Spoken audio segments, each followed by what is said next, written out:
Welcome, everyone, to the Made in Spain podcast. I am Laura Senior Garcia. And I'm Nalini Sharma. And today we're doing our first episode of season 7. Woohoo! Yay! So, Denia, where the Mediterranean remembers itself. Oh, that's really nice. I like that. Yeah. Denia is a really special little town. It's city. City, yeah. It's a city. Don't kill us, Denia. Yeah. It's small and it's situated sort of, it's kind of really between Alicante and Valencia. Yeah, that's the best way to describe it. We can dive into that in a second, but we've started just giving our little fresh take on things we're watching or that we've experienced or eating or doing or using right now. And you want to talk about a show that we both watched? So we both watched Age of Attraction Yes. on Netflix. And I think this one is really weird in some ways, I have to say, for me at least. Because, I watch like Love is Blind and, I kind of get hooked on those. But why don't you explain the concept of the show for those who haven't seen it? Well, the concept is that you have people of whatever age they are, but you don't get to ask that question until you decide to have sort of a commitment after the experiment. So you it's almost like speed dating for a short period of time, where you introduce yourself to other people. You don't know how old they are. You can ask, I think, almost any question except their age. Yeah. Is that true? You can ask if they have kids. Yeah. And obviously if, someone has like, a 20-year-old child, that's going to give away a little bit of, how old they are. But I just found it really interesting that, first of all, I thought to myself, some people that are on the show are blind or something, because it's like, age, I don't think age is about like a number. To me, it's like I'm all for like friendships and relationships across different ages. It's just one more paradigm of who we are. But I think it's really funny when someone that, you have a lived experience and even your eyes show that. Like, I'm not talking about like, the wrinkles or whatever. I'm talking about like the experience you've lived. Exactly. And, they go like, oh, I could have never guessed that person was 60. I'm like, come on. Like, okay, maybe not 60, but maybe 50 or something, right? And they're like shocked. And that just, I thought of like, are these people being naive or like what's going on here? Yeah. And I think it's really funny that everybody who basically, I would say the majority of the people that, ended up in a relationship or at least an experiment of a relationship, they all said the same thing. Oh, I'm tired of the dating scene and the apps and this, and I'm not meeting the right person and et cetera, et cetera. And especially one particular guy that was on there, and he said, oh, my friends always laugh at me. I date the same type of girl. And then he goes for the same type of girl in the show. And he literally went for the exact same type of girl. And then his friends show up and they're laughing at him. They actually took bets that he would end up with the exact same type of girl, which is somebody in their 20s. Very early 20s. Early 20s, blonde and kind of, bubbly, which, listen, there's nothing wrong with that. But he went on the show saying he is pushing 40. Or more? I think he was, or close to 40. Yes. And then she said, she's like, oh my God, I had no idea he was that old. So put that into perspective that she thinks that's old. Yeah. And he has 2 children, 2 daughters, teenagers. So the difference between, I think, one of his children and his girlfriend is less than 10 years. I think it was like 4 years or something. I don't know. And then there was another one it's super funny. Yeah, but one of the person I found the most genuine on the whole show was the 27-year-old guy who was dating the 55-year-old lady. Right. Who is like, I found he was the most genuine. Like I felt that, this person doesn't really care about the age of the other person. No. And then he's having to deal with, her own house. Anyway, so I think if you're looking for something in that kind of love and outside the boundary space that you want to watch, that's a good one. Yeah. Also, I think Farmer Wants a Wife. Just please don't laugh at me. These are things I watch after I've contributed to society. And And then you watch Farmer Wants a Wife. Yeah, and then lived my life, and everybody is where they should be. Everything is done, and I put that on because I think it's super funny. It's human. You know, all these reality shows, it's human behavior. Absolutely. It's what we're watching. It's just human behavior that we're consuming. It's like a social experiment. That's why I kind of like them. Yeah. And I know some people criticize them, but again, we're, just being honest here. Yeah. So going back to Denia. Okay, let's start our episode. There is a city on the Costa Blanca that sits between a castle and the sea, and it has been continuously inhabited for 3,000 years. Okay. It is a UNESCO creative city of gastronomy, and okay. it has a very special secret garden. Right, and we're going to get to that in just a second. Do you want to talk us through the history of it a little bit, Laura? Okay. I have been having nightmares about having to say this word, but I'm going to give it a try. So Denia was founded by the Greeks, which is interesting because, not a lot of cities here were founded by the Greeks. Some of them were founded by the Romans, etc. Right. And it was called Emeroskopeion. That's good. Yeah, more or less. I think I got that. Yeah. And it was a watchtower city, right? Looking out to the sea across the Mediterranean. And then the Romans renamed it Dianium after Diana, the goddess of the hunt. And from there, the name Denia evolved. That's really nice. Yes. I bet you people in Denia don't know that. Maybe not. Or at least some. And something funny, the name Diana, the goddess the city was named after, is the root of the English name Diana and the French Diane. So in a small way, every Diana you ever met is named after the city of Denia. That's really interesting. And Denia is it's a very beautiful, accessible city. Would you consider it a city? Yeah, I think it is. Okay. So every reference that we looked at calls it a city, Ciudad de Denia, a city of 45,000 people once governing islands hundreds of kilometers away. And this is when it was under the Moorish period. Okay. So it's just fascinating. There's so much history to it. There is a castle above the town. It does contain layers of Greek, Roman, Moorish, and Christian history. So interesting, the Alhambra, I think, was Roman, Moorish, and Christian. This kind of takes that further layer of the Greeks as well. Okay. So basically you can walk through 2,500 years of history in an hour. And the funny thing is, when we knew we were going to go to Denia, I mentioned to Nalini, would you be interested in taking a Segway tour? Yeah.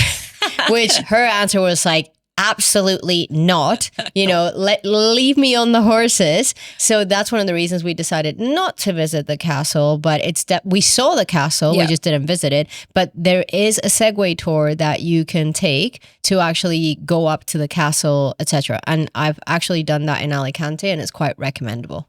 Yeah, and I mean, after we spent the day there and on the way home, I think I would have done it after the fact because it wasn't that busy when we went. It was actually, we went at a good time. I think in the middle of the summer, if you have a lot of tourists and stuff, it might be overwhelming. But the time of the year that we were there and the particular afternoon, it was just perfect. Now, the port, you have a beautiful port, marina, and you have many times you get some of the super yachts that park their vessel there. Denia is also the area and I never seen it until the last time we went, the ferry that takes you over to the Balearic Islands. So Ibiza, Mallorca, on a daily basis, multiple ferries. Yes. We did have a bit of a debate about this when we were there because, interestingly enough, the ferry is almost more expensive depending on when you buy the ticket than your airplane rides. And it takes more than double the time. And if the water is a bit choppy, even though it's a big ferry, you can still feel it. No, you're feeling it. I think it's super funny to me that when you book a flight to Mallorca, for example, so I have flown to Mallorca, by the way, for €7. Like 7? Yeah. Wow. Not in high season. Yeah. I mean, one way, not return. One way, and no bags as well. Okay. There's no bags. You get your purse. That's a sandwich. It. Yeah. You get on the plane. But honestly, you can fly to mostly Palma. Menorca tends to be more expensive and also seasonal, and obviously Ibiza and Formentera.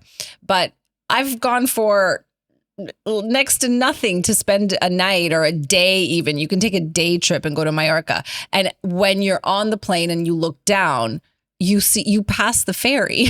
Like you fly over the ferry, you see them going. Like, I mean, listen, they do a brisk business, and I think maybe it's for people who have to commute or they want to take their car. I think that's the other big thing, is that people who want to take their car, it's a lot more affordable to drive there, put your car on, and especially if you're going to spend an extended period there.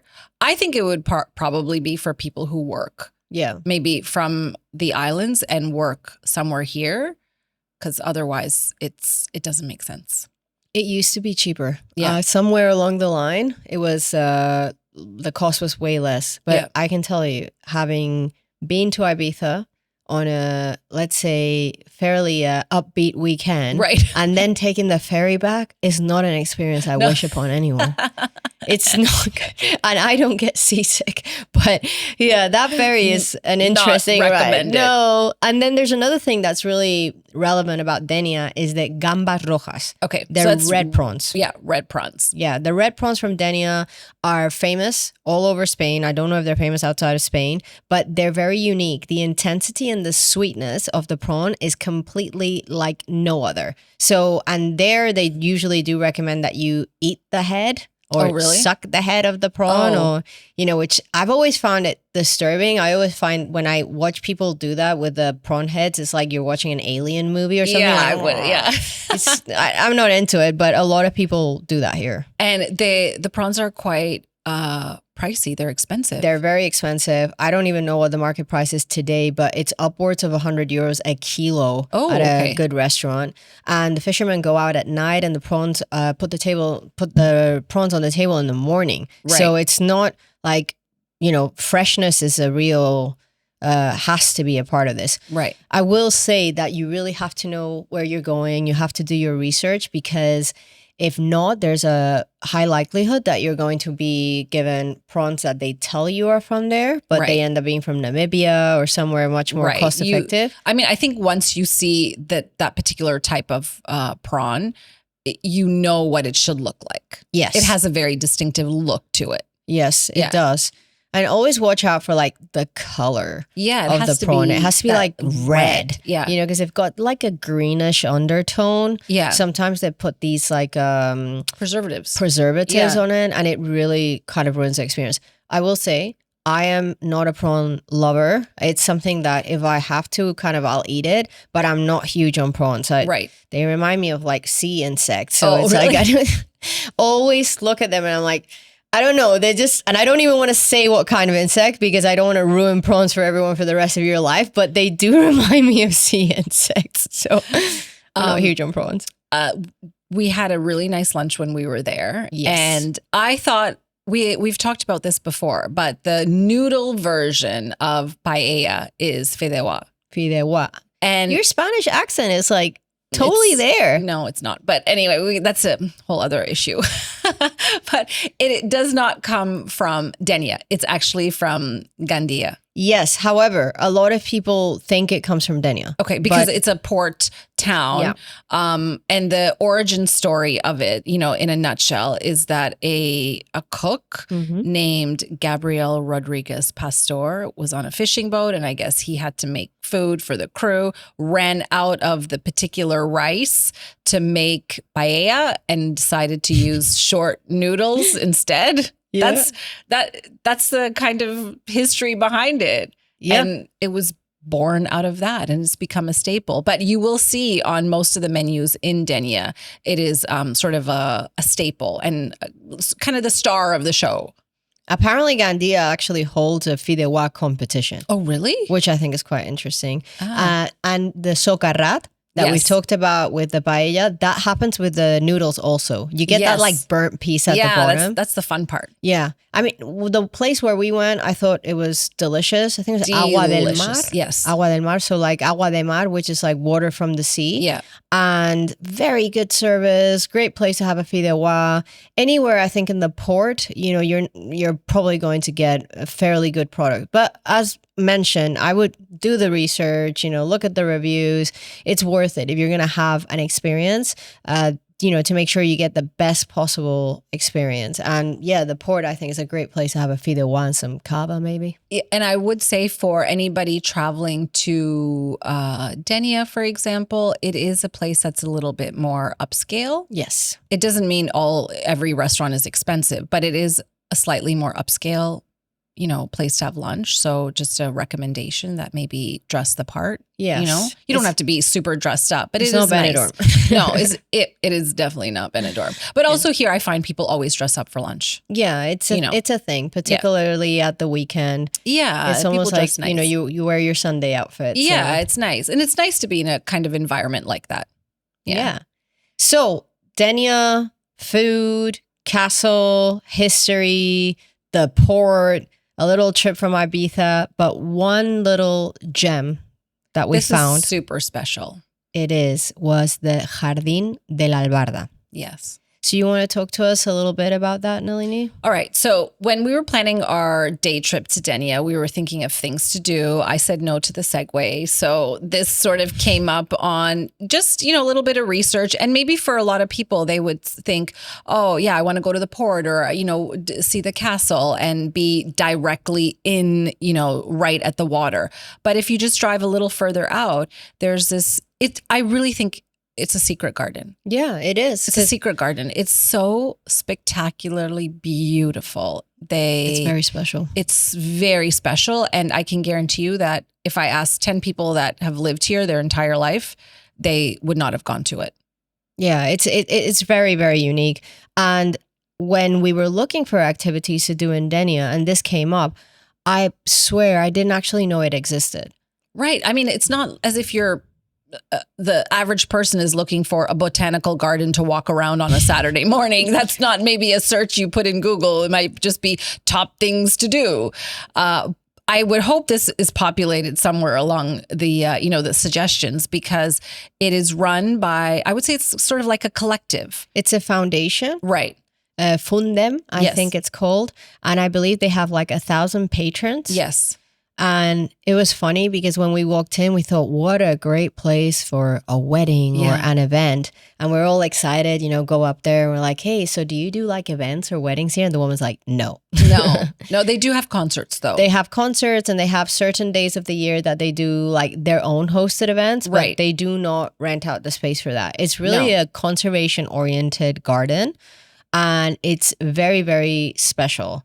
Like they even have like this greenhouse that they give a whole little tour and history of, where initially they were going to bring botanical elements and plants from Latin America. Right. But the owner who originally had this place decided that that was not natural. So they decided to go a different direction. And the greenhouse actually houses a lot of autochthonous or, from the region, plants and species. So and also the orange blossom is all around. You can smell it everywhere. It's really, really special. It's like you're stepping into, I don't know, like this little paradise. And the funny thing about the garden is it is located in a residential area. Yes. So when you're driving up, you're going, there's no way that we're going in the right direction, which seems to be a theme here.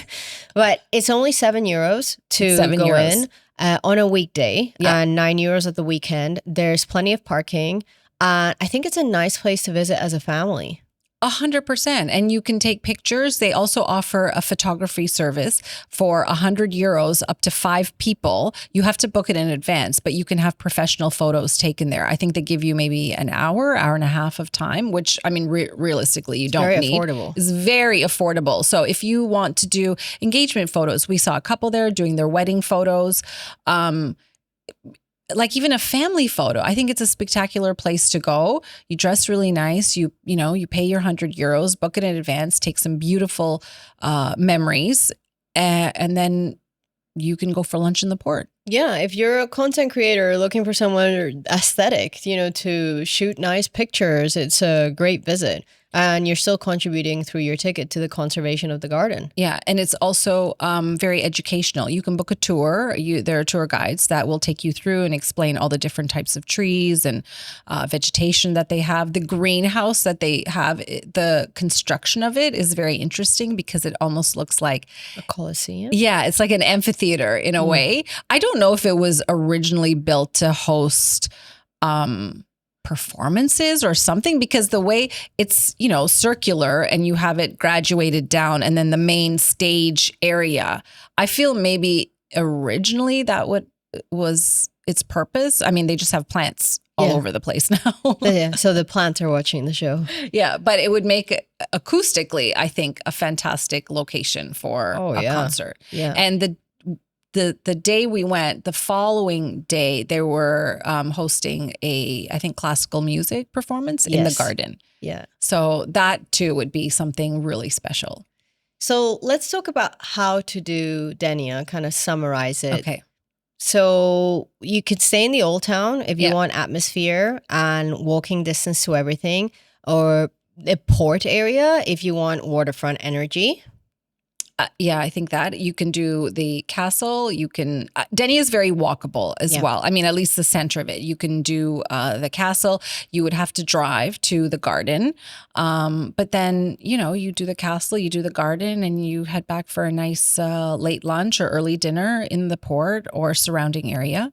You can also do day trips from there. So you can go to Javia, which is not far away at all, like under 15 minutes. And that's one of the most beautiful bays in the whole coast. Calpe is about 20 minutes. And the Jalón Valley, which we mentioned just in the last episode, is about 25 minutes. So if you want to learn more about the Jalón Valley, we just did that in our last episode of season 6. Okay. And then you can also take the tram from Denia to Alicante. It's slow. It's not super slow. It moves fast enough that you'll get there in a reasonable amount of time. And yeah, it just goes along the coast. I think really pretty picturesque. And, you can head into Alicante or vice versa. You can go from Alicante into Denia. So if you're staying there, either direction. I think that's the last stop, Denia and Alicante. So you can go from one side to the other. Yeah. How long would it be? Maybe I think that's 2 hours? Yeah, it's got to be a while because you're stopping like boop, boop, boop. Yeah, and it's a tram. It's not a train. It's a tram. It's a little tram. So sometimes you won't even have a seat. But, it's definitely worth considering that. So some fun facts before we go to our slice of life. The gamba roja that we mentioned, the red prawn, has its own protected geographical indication. Ooh, so that's kind of an interesting one. Next fact is that Denia was designated as a UNESCO Creative City of Gastronomy in 2015 and celebrated its 10th anniversary. And I mean, when you think about it, the official population is about 45,000 people. That is a fantastic designation. And last fun fact, the castle at Denia actually contains a toy museum. That's one of the largest collections of traditional Spanish toys, which I have no idea what that looks like in terms of traditional Spanish toy in the country. And it's housed inside an ancient fortress. So very charming, a little unsettling. And depending on, especially on our experience at the Jalón market, it'd be interesting to see what those toys look like. Yeah, absolutely. And we talked about fideuà. That is a must-have, I would think, on your stop in Denia, even though it was originally invented in Gandia. Gandia or Gandia? Gandia. Gandia. I think there's a acento or like a tilde on the I. Gandia. Oh, all right. I've been to Gandia many times. Yeah, that's a whole different one. That's a whole other subject. I find Gandia is a bit of a strange city, very seasonal. But very seasonal. But yeah, all right, slice of life. Slice of life. Slice of life. Slice of life. We're having coffee and cake, and this is in honor of our garden that we went to in Denia, outside of Denia, technically, but very close to it. And the cutest thing I think about the garden, the secret garden, is that they have a little cafe in the center of it, and you just kind of walk up to it. It's set in this little beautiful walkway, and you ring a bell for service. So if the girl's not there, you can ring this little bell and she comes. It's just a window. And when your little coffee or breakfast is ready or cake, they ring the bell to let you know that your order is up, and then you take it to your table in the garden and you enjoy it. So they had beautiful cakes. I saw a lot of people having that. We had a carrot cake they had. Yeah, a nice breakfast we had. So in honor of them, we're having a little slice of cake. Yes. We did not bring the cake from the garden because that would mean we'd be eating rotten cake by now. Yeah. But I'm having red velvet and you're having chocolate. Yes. And these are actually from your cafe. Yeah, family cafe, Valentina's coffee shop. Actually, I didn't think I was going to eat much of this chocolate cake, but it is really, really good. Oh, so I'll just take one more bite. Nice. How's the velvet cake? Really nice. Awesome.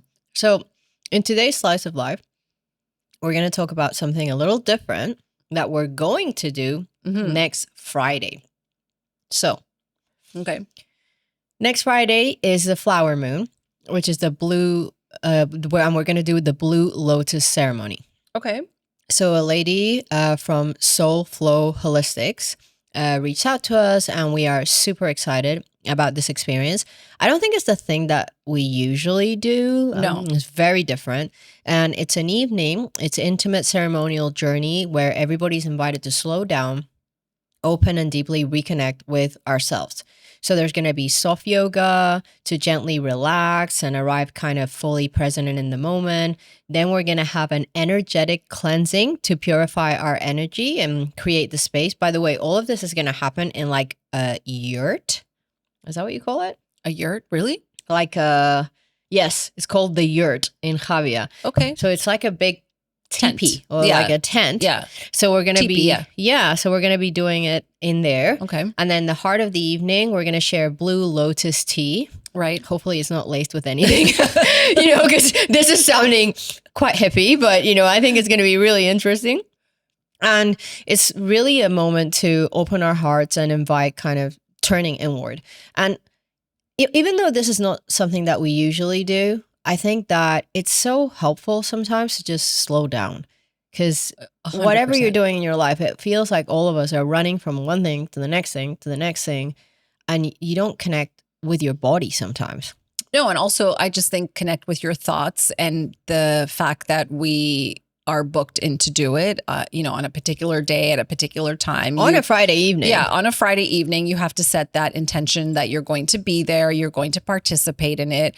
The reality is a lot of things here socially involve alcohol, which this doesn't. It does not. A Friday evening to take that moment for yourself. I'm actually really looking forward to it. Same here. Because I really believe the moon governs us.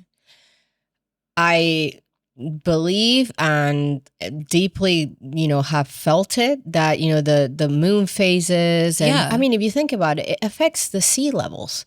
It affects animals. So how is it not going to affect us? Where if it affects the sea and we are, such a large percentage of our human body is made up of water. Right. How is it not going to impact us? So I think it's going to be really interesting. And the evening actually closes with a deep sound healing. Okay. Which is what this lady from Soul Flow Holistics is actually known for. She's like a sound healer. So they use the different sound healing tools and the, Tibetan bowls and all of that. Right. So honestly, I am so looking forward to it. I think it's so like a relaxation, piece that sometimes is missing in our life. When I speak about myself, like really it's so hard to just be present and stop. And to stop and just to, go inward sometimes, because I think we're always looking outwards at what other people are doing and wearing and experiencing. And there's this, I think just now as a society, everybody's afraid of missing something, that you always need to be connected. And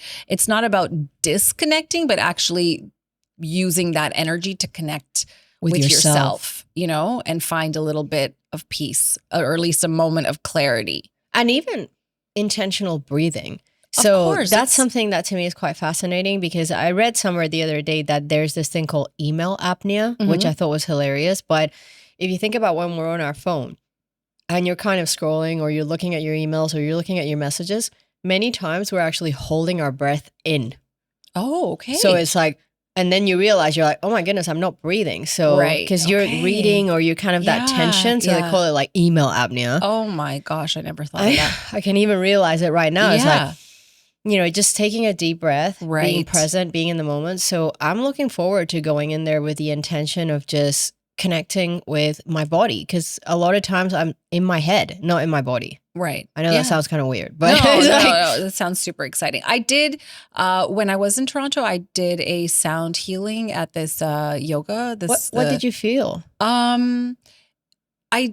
I wasn't I didn't really know what I was going into. I signed up for the class and I went, or the experience, and I just, and I did it. It was in the dark as well. Ooh. So the room was quite dim and heated. It's hard in those situations not to kind of just drift off and fall asleep, which some people do, I think.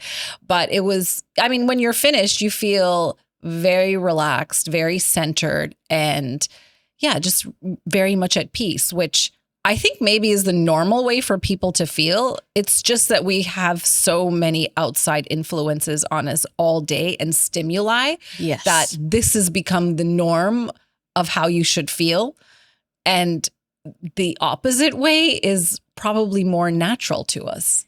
It is. And sometimes, you talk about a digital detox. I'm looking forward to going in there without my phone. Like just not having to pay attention to who's calling, who's messaging. You just realize that we are so hooked on our devices that it is an interesting moment to reflect. So next Friday, we're going to be in a yurt with a bunch of people we don't know, laying down, trying to connect with ourselves. So we're looking. I've never been in a yurt. Me neither. This is our yurt experience. It's another first for us. It's our first yurt experience in the Costa Blanca, which I may say, again, may not be the first place you think about. When you think about these kind of things, it's not like, we're taking a trip to India or anything. No, we're driving 25 minutes up the coast. Exactly. So that was our little slice of life. Yeah. We'll look forward to sharing with you on socials what that looks like. So we'll use our phone for a little bit just to show you what it's like.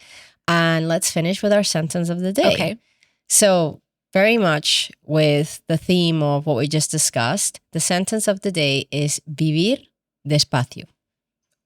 Live slowly. Yes. Yeah, okay. And if you're thinking about going to Denia, I think thinking about a slow holiday where you're not running around and seeing a bunch of things and just taking in that energy from the Mediterranean is a great way to frame it. Absolutely. Cheers to that, Laura. Bye for now.